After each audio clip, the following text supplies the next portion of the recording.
It's time for Homie and the Dude.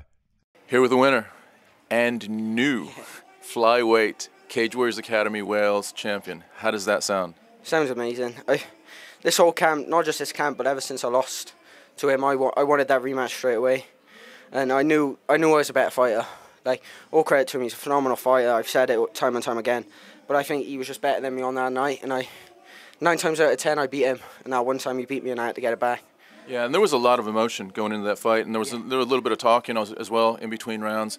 How did all that play into you? It seemed like you were trying to keep it cool, but what was going on in your head? I just wanted to fucking rip his head off, despite my language. Like, it was, like, I understood, like, it was bad blood going into it. Like, it was no bad blood on my end. I just had to get that win back.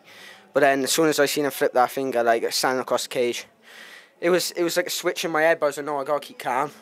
And then I don't know what he said, but he said something in it. I can't really remember, but it triggered me at the end of that first round. And I knew I had to go out there, and you've seen it.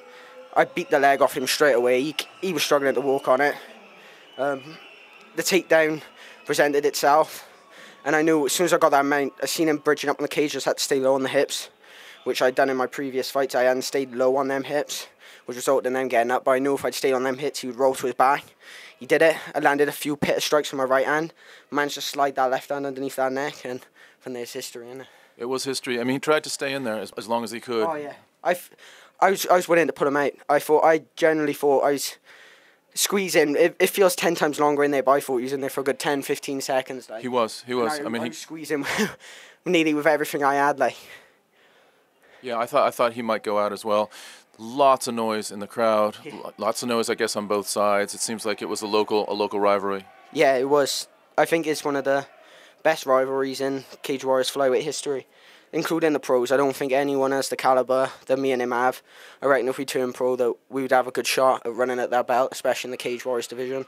Like I say, he's a phenomenal fighter, but I've come out on top. Talk about the end, Befan, because it seemed like, you know, after it all happened and you realized what happened, your emotions just kind of took over. What was going on in your head at that moment? Well, I started the camp 12 weeks out. It was a phenomenal fight the first time I was beating him.